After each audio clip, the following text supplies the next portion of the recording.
Hello everyone, मैं कल्पना अपने channel में आप सभी का स्वागत करती हूँ। तो चलिए देखते हैं आज का चैप्टर। तो क्लास 6 का जो हमारा हिस्ट्री चल रहा था उसका आज का आपका लास्ट चैप्टर है। उसमें 11 ही चैप्टर हैं आपके क्लास 6 में, तो आपका लास्ट चैप्टर है। आपका क्लास 6 का जो हिस्ट्री है मात्र 5 से 6 दिन में हो चुका है, आपका 5 से 6 दिन में करवा दिया है। अब कल से जो हमारा है क्लास 7th का चलेगा। 7th में भी आपके कुल 10 चैप्टर हैं, तो ये भी आपके 5 दिन में समाप्त हो जाएंगे। यानी सीधी सी बात है, बहुत ही स्पीड से आपका एनसीईआरटी का हिस्ट्री खत्म हो जाएगा। इसके बाद हम लोग पॉलिटी करेंगे और हिस्ट्री के क्वेश्चन आंसर करेंगे, ठीक है। और मैं बता दूं आपको कि आपका भूगोल मैंने आपका करवा दिया है, साइंस भी मैंने आपका पूरा करवा दिया है। तो नहीं देखा है तो जाके देख लीजिए। यानी जो भी आपके सब्जेक्ट बचे हुए हैं वो आपके जल्दी से जल्दी 1-2 महीने के अंदर हो जाएंगे, और जो आपके कंप्लीट हो चुके हैं उसको आप खुद से कर लीजिए, यानी वीडियो देख लीजिए। चलिए देखिए आगे देखते हैं क्या है। इमारतें, चित्र तथा किताबें, किसके बारे में बताया गया है? इमारतें, चित्र, किताबें। तो एक छोटी सी कहानी दी हुई है जो हर बार दी जाती है। मारुतसामी और लोहे स्तंभ। मारुतसामी और लोहे स्तंभ। मारुतसामी आज बहुत खुश था। ये बच्चा बताया गया है, इसका नाम है मारुतसामी। पहिएदार कुर्सी में बिठाकर उसका भाई उसे कुतुब मीनार दिखाता हुआ प्रसिद्ध लोहे स्तंभ के सामने ले गया। धूल भरे पथरीले रस्तों से रैंप के सहारे यहाँ तक आना काफ़ी मुश्किल हुआ। क्यों? क्योंकि ये विकलांग है ना। अपने इस अनुभव को मारुतसामी कभी नहीं भूल पाया। चलिए देखें आगे। धातु विज्ञान क्या है? धातु विज्ञान कैसे पता चलेगा हमें लोहे के बारे में? प्राचीन भारतीय धातु वैज्ञानिकों ने विश्व धातु विज्ञान के क्षेत्र में प्रमुख योगदान दिया है। पुरातात्विक खुदाई ने यह दर्शाया है कि हड़प्पावासी कुशल शिल्पी थे और उन्हें तांबे के धातुकर्म, धातु शोधन की जानकारी थी। उन्होंने तांबे और टीन को मिलाकर कांसा भी बनाया था, है ना। जहां हड़प्पावासी कांस्य युग से जुड़े थे, वहीं उनके उत्तराधिकारी लोह युग से संबंध थे। यानी जो है कांसा पहले आ चुका था आपका, और इसके बाद लोहा आया। तो लोहा कब आया? उनके उत्तराधिकारियों के समय पे आया होगा। भारत अत्यंत विकसित किस्म के लोहे का निर्माण करता है। खोटा लोहा, पिटवा लोहा, ढलवा लोहा। तो लोहे के बारे में हम लोहे वाले चैप्टर में पढ़ेंगे। अभी जो पढ़ा इसमें बताया गया है इमारतों के बारे में। देखिए, लोहे स्तंभ आपका दिल्ली में है, ये आपका दिखाया गया है, ठीक है। मेहरौली दिल्ली में कुतुब मीनार के परिसर में खड़ा यह लोहे स्तंभ भारतीय शिल्पकारों की कुशलता का एक अद्भुत उदाहरण है। इसकी ऊंचाई 7.2 मीटर तथा वजन इसका 3 टन से भी ज़्यादा है। इसका निर्माण लगभग 1500 साल पहले हुआ। इसके बनने के समय की जानकारी हमें इस पर खुदे अभिलेख से मिलती है। लिख देते थे लोग बात, ठीक है, लिखवा देते थे। इसमें चंद्र नाम के एक शासक का जिक्र किया हुआ है जो संभवतः गुप्त वंश के थे, चंद्रगुप्त, ठीक है। हो सकता दूसरा कोई अकेला चंद्र नाम का शासक आया हो। आश्चर्य की बात यह है कि इतने वर्षों के बाद भी इसमें जंग नहीं लगा। यानी ये अकेला लोहा नहीं, इसमें कुछ ऐसी धातु मिश्रित है या कोई ऐसी धातु की लेप है इस पे जिसमें लोहा नहीं लगता, वो सॉरी जिसमें जंग नहीं लगता, ठीक है। चलिए आगे देखिए। ईंटों और पत्थरों की इमारतें। हमारे शिल्पकारों की कुशलता के नमूने स्तूपों जैसी कुछ इमारतों में देखने को मिलते हैं। स्तूप का शाब्दिक अर्थ होता है टीला, ठीक है। स्तूप मतलब टीला। हालांकि स्तूप विभिन्न आकार के होते हैं। इस प्रकार से आपके स्तूप मिलेंगे आपको, तो कई तरीके के डिजाइन मिलेंगे आपको स्तूपों में। कभी गोल या लंबे, तो कभी बड़े या छोटे। उन सब में एक समानता है। प्राय सभी स्तूपों के भीतर एक छोटा सा डिब्बा रखा होता है। इन डिब्बों में बुद्ध या उनके अनुयायियों के शरीर के अवशेष मिलेंगे आपको, जैसे दांत, हड्डी या राख। देखिए इधर पर सांची का महान स्तूप आपका बनाया हुआ है, इधर पर मध्य प्रदेश का सांची का महान स्तूप। ये तो आपका गेट है। अंदर की साइड आप देखेंगे ना जब, तो इसका इस प्रकार से डिजाइन मिलेगा आपको, इस टाइप से। चलिए देखेंगे। या उनके द्वारा प्रयुक्त कोई चीज़ या कोई कीमती, यानी सीधी बात है बुद्ध धर्म से जो है संबंधित है आपका स्तूप। सिक्का मिलेगा उसके अंदर या कीमती पत्थर मिल जाएगा। इसे धातु मंजूषा कहते हैं। प्रारंभिक स्तूप धातु मंजूषा के ऊपर रखा मिट्टी का टीला होता था। बाद में टीले को ईंटों से ढक दिया गया और बाद के काल में उस गुम्बदनुमा ढांचे को तरासे हुए पत्थरों से ढक दिया गया, है ना। तो इस प्रकार से आपके बनते हैं स्तूप। प्रायः स्तूपों के चारों ओर परिक्रमा करने के लिए एक वृत्ताकार पथ बना दिया जाता है चारों तरफ, है ना, जिसे प्रदक्षिणा पथ कहते हैं। ये जो स्तूप के चारों ओर हम परिक्रमा टाइप का लगाएंगे वृत्ताकार पथ पे, उसको क्या कहते हैं? प्रदक्षिणा पथ। इस रास्ते को रेलिंग से घेर दिया जाता है, जिसे वेदिका कहते हैं। तो ये छोटी छोटी चीजें हैं। वेदिका किसे कहते हैं, प्रदक्षिणा किसे कहते हैं। वेदिका में प्रवेश द्वार होता है, तो ये आपका प्रवेश द्वार तो इधर पे दिखाया गया है, देखिए जाता। इधर से हम लोग प्रवेश करेंगे, ये आपका रेलिंग दिखाया गया, ये रेलिंग है, और इधर से एक रास्ता गया होगा प्रदक्षिणा, और ये रेलिंग है। रेलिंग को क्या कहेंगे? वेदिका। ये द्वार आपका बहुत ही सुंदर सा बना हुआ है। इसके चारों ओर जब चक्कर लगाएंगे तो क्या होगा? परिक्रमा टाइप का लग जाएगा स्तूप का। इसके बाद वेदिका में प्रवेश द्वार बने होते हैं।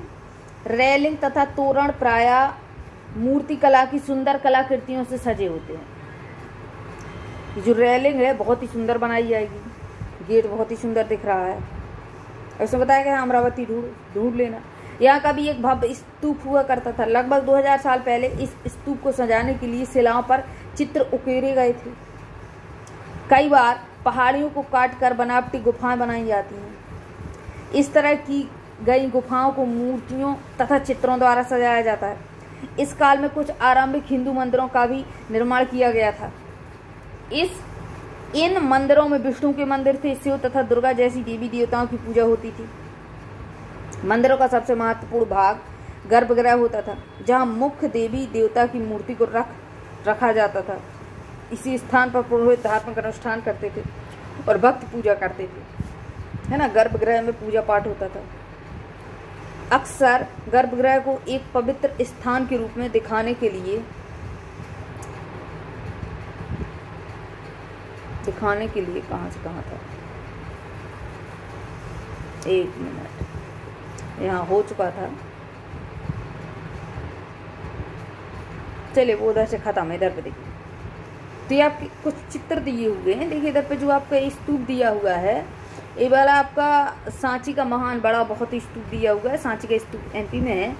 इस तरह के स्तूपों का निर्माण कई सौ साल तक चलता रहा।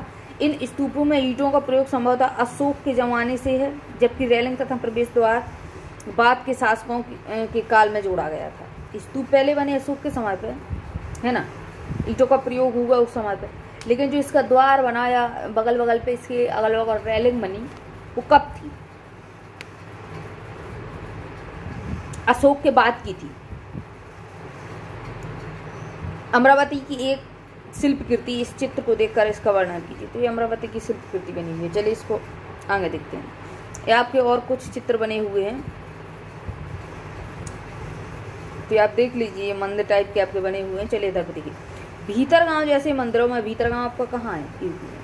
भीतरगांव जैसे मंदिरों में उसके ऊपर काफी ऊंचाई तक निर्माण किया जाता था, जिसे शिखर कहते थे।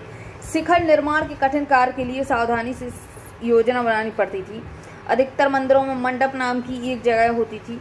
यह एक सभागार होता था जहां लोग इकट्ठा होते थे। आई बस मनी क्या होता था? एक तो मंदिर खूब ऊंचा ऊंचा बनाया जाएगा, जिसमें शिखर मिलेगा आपको, है ना। शिखर निर्माण के कठिनाई कार्य के लिए सावधानी से योजना करनी पड़ती थी। ऊंचाई, पहले जेसीबी तो थी नहीं कि बहुत ऊंचा है तो मशीनों के द्वारा बन जाएगा, नहीं बनेगा ना, तो सावधानी बरतनी पड़ती थी। अधिकतर मंदिरों में मंडप नाम की एक जगह होती थी, है ना, और जो मंडप नाम की जगह होती थी वो सभागार होता था, यानी वहां पे लोग इकट्ठा होते थे और सभा करते थे। अब महाबली और ऐहोल को ढूंढिए, महाबलीपुरम देख लेंगे बाद में। इन शहरों में पत्थरों से बने कुछ उत्कृष्ट मंदिर हैं। तो साउथ में आपको बहुत सारे मंदिर आपको मिल जाएंगे, है ना। तो ये आपका क्या दिखाया गया है?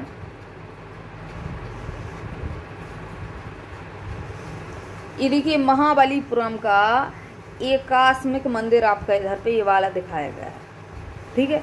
और ये मंदिर जो आपका है, इनमें से प्रत्येक मंदिर एक ही विशाल पहाड़ी को तराश कर बनाया गया है, इसलिए इन्हें एकास्म कहा जाता है। एकास्म, ठीक है। ईंटों से बनाए जाने वाले मंदिरों में यह बिल्कुल भिन्न होते हैं, यानी ईंटों नहीं बल्कि पहाड़ियों को काट काट के मंदिर बनाए गए हैं। तो भिन्न ही होंगे, बताइए आप। ये आपका उत्तर प्रदेश का भीतरगांव का एक आरंभिक मंदिर दिखाया गया है, ये वाला। चलिए आगे देखिए। स्तूप तथा मंदिर किस तरह बनाए जाते थे? स्तूप तथा मंदिरों को बनाने की प्रक्रिया में कई अवस्थाएं आती थी। इसके लिए काफ़ी धन खर्च करना होता था, इसलिए आमतौर पर राजा या रानी ही इन्हें बनवाने का निश्चय करते थे। पहला काम अच्छी किस्म के पत्थर ढूंढना और शिलालेखों को खोद कर निकालना। बताइए, अब जो पत्थर है बहुत ही मजबूत पत्थर नहीं है, इन लोगों ने उसको तोड़ना फूटना स्टार्ट किया, ठीक है, तो वो क्या होगा, वो अलग तरीके से टूटेगा। आप उसको जहाँ से तोड़ना चाहते वहाँ से ना टूट के कहीं और से टूट जाएगा, यानी पूरी डिजाइन उसकी डिस्टर्ब हो जाएगी, फिर आप उसको नहीं बना सकते। तो पहले तो हम सबसे पहले क्या चाहिए, बहुत ही अच्छी किस्म का पत्थर ही चाहिए, ठीक है। फिर मंदिर या स्तूप के लिए सोच विचार कर तय किए गए स्थान पर शिलाखंडों को पहुंचाना होता था। फिर वहाँ पर पत्थर पहुंचाए जाते थे कि हाँ भाई यहाँ पे हम मंदिर को बना सकते हैं। यहाँ पत्थरों को काट छाट कर तराशने के बाद खंभों, दीवारों की चौखटों, फर्शों तथा छतों का आकार दिया जाता था। खंभे रहेंगे, दीवार की चौखटें रहेंगी, फर्श रहेंगे, छत रहेगी, तभी तो मंदिर बनेगा। घर टाइप का ही तो मंदिर बनता है। इन सब के तैयार हो जाने पर सही जगहों पर उन्हें लगाना काफ़ी मुश्किल काम था। सीधी बात है ना, लोग बाग ही काम करते थे, कोई ऐसा तो था नहीं कि बड़ी बड़ी मशीनें काम हो रही हैं। उड़ीसा का जैन मठ आपको दिखाया गया है, ये पहाड़ियों को काट कर बनाया गया है। देखिए इधर पे ये चीज़ ऊपर पहाड़ी दिख रही है आपको, ये खम्भे दिख रहे हैं आपको, अंदर कमरे दिख रहे हैं आपको, तो ये सब काट काट के बनाया हुआ है पहाड़ियों को काट कर। बताइए अब कितना मुश्किल होता होगा उस समय पर। इस तरह के शानदार ढांचों का निर्माण करने वाले शिल्पकारों को सारा खर्च संभवतः राजा रानी ही देते होंगे। एक तो जो ये शिल्पकार हैं जो ये बनाते थे, इनकी जिंदगी एक ही गुफा बनाने में निकल जाती थी, यानी एक ही मंदिर निर्माण करने में निकल जाएगी, तो उनका खर्चा कौन चलाएगा? दूसरा काम तो उनको मतलब है नहीं उनके पास, तो राजा रानी ही इनको पूरा खर्च देंगे। इसके अतिरिक्त इन स्तूपों या मंदिरों में आने वाले भक्त जो उपहार अपने साथ लाते थे, उनकी इमारत की सजावट की जाती थी। जैसे हाथी दांत का काम करने वाले श्रमिकों के संग से सांची के एक अलंकृत प्रवेश द्वार तोरण को बनाने का खर्च होता था, है ना। तो याद रखिए तोरण किसको कहते हैं, तो प्रवेश द्वार को। इनकी सजावट के लिए पैसे देने वालों में व्यापारी होते थे, कृषक होते थे, माला बनाने वाले होते थे, इत्र बनाने वाले होते थे, लोहार सुनार लोग भी आते थे, तथा ऐसे कई स्त्री पुरुष शामिल थे जिनके नाम खम्भों, रेलिंगों तथा दीवारों पर खुदे हुए हैं। इसलिए जब तुम इन स्थानों को देखने जाओ तो याद रखना कि कितने सारे लोगों ने इन्हें बनाने और सजाने में योगदान दिया है। चलिए चित्रकला देख लेते हैं। आपकी चित्रकला दिखाई हुई है अजंता की गुफाओं की। अजंता की गुफाओं में चित्रकला मिली हुई है। अजंता को ढूंढिए, अजंता एलोरा की गुफाएं आपको महाराष्ट्र में मिल जाएंगी। यह वह जगह है जहाँ के पहाड़ों में सैकड़ों सालों के दौरान कई गुफाएं खोदी गई। इनमें से ज़्यादातर बौद्ध भिक्षुओं के लिए बनाए गए बिहार थे, यानी जो अजंता एलोरा की गुफाएं हैं वो बिहार हैं। बिहार कौन लोग रहते थे वहाँ पे? बौद्ध भिक्षु। इनमें से कुछ को चित्रों द्वारा सजाया गया था। यहाँ इनके कुछ उदाहरण दिए गए हैं। गुफाओं के अंदर अंधेरा होने की वजह से अधिकांश चित्र मसालों की रोशनी से बनाए गए थे, है ना। रोशनी क्या है, अंधेरे में कैसे बनाएंगे? अंदरूनी गुफा है तो अंधेरे में कैसे बनाएंगे? अंधेरे में नहीं बना सकते ना। तो क्या होता था, मसालों को जला कर रखते थे वहाँ पर, है ना। अंग देखिए, इन चित्रों के रंग 1500 साल बाद भी चमकदार है। ये रंग पौधों तथा खनिजों से बनाए गए हैं। इन महान कृतियों को बनाने वाले कलाकार अज्ञात हैं, यानी कलाकारों को नहीं पता कि किसने बनाई है। ये चित्रकारी आपकी दिखाई गई है। पुस्तकों की दुनिया देख लीजिए। इस युग में कई प्रसिद्ध महाकाव्यों की रचना की गई। इन उत्कृष्ट रचनाओं में स्त्री पुरुषों की वीर गाथा तथा देवताओं से जुड़ी कथाएं थी। करीब 1800 साल पहले एक प्रसिद्ध तमिल महाकाव्य शिलप्पदिकारम की रचना, पता नहीं कैसे ना होते, मतलब प्रोनाउंसिएशन भी नहीं आता, की रचना इलांगो नामक कवि ने की थी। याद कर लीजिएगा, इसकी रचना इस कवि ने की थी। इसमें कोवलन नाम के एक व्यापारी की कहानी है। वह फुहार में रहता था। अपनी पत्नी कन्नगी की उपेक्षा कर वह एक नर्तकी माधवी से प्रेम करने लगा था। बाद में वह और कन्नगी फुहार छोड़कर मदुरै चले गए। वहाँ पांडे राजा के दरबारी जौहरी ने कोवलन पर चोरी का झूठा आरोप लगाया, जिस पर राजा ने उसे प्राण दंड दे दिया। कन्नगी को अभी भी उससे प्रेम करती थी। इस अन्याय के कारण दुख और रोष से भर गई। उसने मदुरै शहर का विनाश कर डाला, है ना। शिलप्पदिकारम से लिया गया एक वर्णन, तो इसको आप पढ़ लेना। कन्नगी के बारे में दिया हुआ है, क्योंकि वो दुख उसे बहुत ज़्यादा था, तो उसने कुछ ये जो है बताया गया है इसमें, तो इसको पढ़ लेना, स्क्रीनशॉट ले लीजिएगा। एक और तमिल महाकाव्य आपका मणिमेखलाई को करीब 1400 साल पहले सतनार द्वारा लिखा गया था। याद रखिएगा, मणिमेखलाई सतनार द्वारा लिखा गया था। इसमें कोवलन तथा माधवी की बेटी की कहानी मिलेगी आपको। कोवलन, ठीक है, और माधवी आप नृत्य की, उसकी बेटी की कहानी आपको यहाँ पे मिलेगी। ये रचना कई सदियों पहले ही खो गई थी।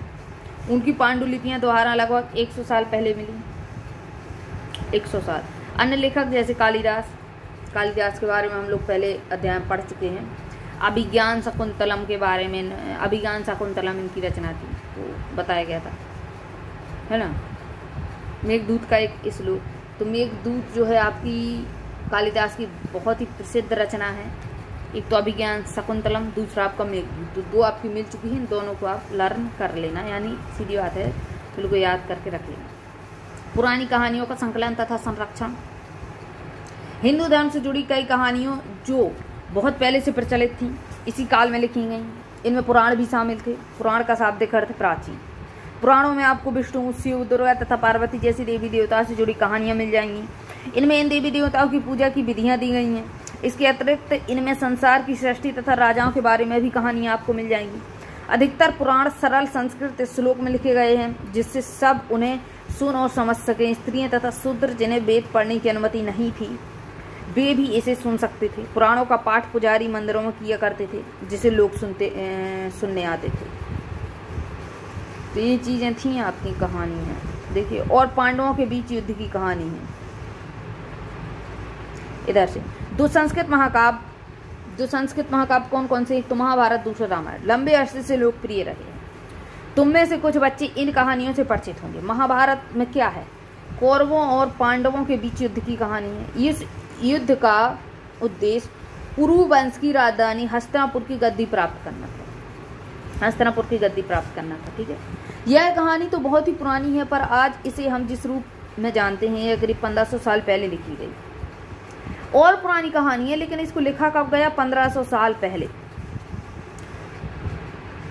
माना जाता है कि पुराणों तथा महाभारत दोनों को ही व्यास नाम के ऋषि ने संकलित किया। महाभारत किसने लिखी? व्यास। महाभारत में ही भगवत गीता भी मिलेगी आपको। भगवत गीता आपको कब मिलेगी? गीता का उपदेश श्री कृष्ण ने अर्जुन को युद्ध से पहले दिया था, तो भगवत गीता इसी में मिलती है आपको। ठीक है, आगे देखिए।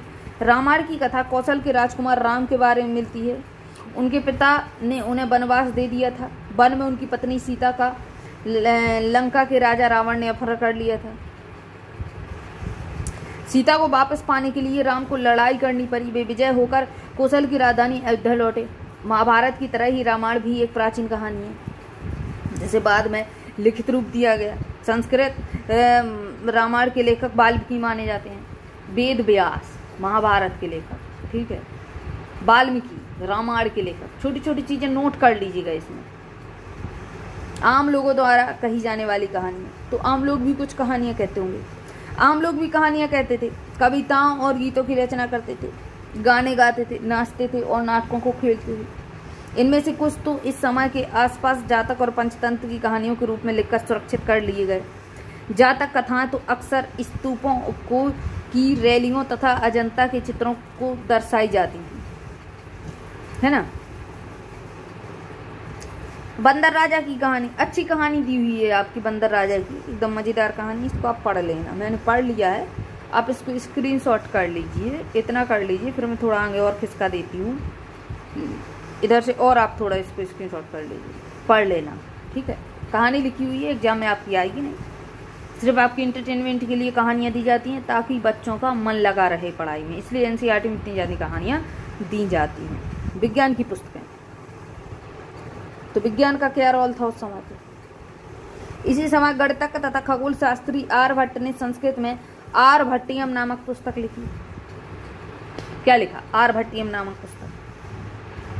इनमें उन्होंने लिखा कि दिन और रात पृथ्वी की अपनी धुरी पर चक्कर काटने की वजह से होते हैं, जबकि लगता है कि रोज सूर्य निकलता है और डूबता है। उन्होंने ग्रहण के बारे में भी एक वैज्ञानिक तर्क दिया। उन्होंने व्रत की परिधि को मापने की भी विधि ढूंढ निकाली, जो लगभग उतनी ही सही थी जितनी की आज प्रयुक्त होने वाली विधि है। बराहमिहिर, ब्रह्मगुप्त और भास्कराचार्य कुछ अन्य गणितज्ञ और खगोलवेत्ता हैं जिन्होंने कई खोजें की। इनके बारे में पता लगाइए, तो गूगल पर सर्च कर लेना, या फिर अगले वाले चैप्टर में आगे और जो भी हम क्लासें जैसी बढ़ेंगी तो हम लोगों को मिल जाएंगी चीज़ें। बराहमिहिर, ब्रह्मगुप्त और भास्कराचार्य गणितज्ञ और खगोलवेत्ता थे। तो शून्य की खोज कैसे हुई? अंकों का प्रयोग पहले से होता रहा है, पर अब भारत के गणितज्ञों ने शून्य के लिए एक नए चिन्ह का आविष्कार किया। गिनती की एक अन्य पद्धति अरबों द्वारा बनाई गई और तब यूरोप में भी फैल गई ये पद्धति। आज भी यह पूरी दुनिया का प्रयोग होता है शून्य, है ना। आयुर्वेद चिकित्सा विज्ञान की एक विख्यात पद्धति है जो प्राचीन भारत में विकसित हुई। प्राचीन भारत में आयुर्वेद के 2 प्रसिद्ध चिकित्सक थे, चरक और सुश्रुत। चरक बहुत पूछा जाता है आपका, ठीक है, एग्जाम में।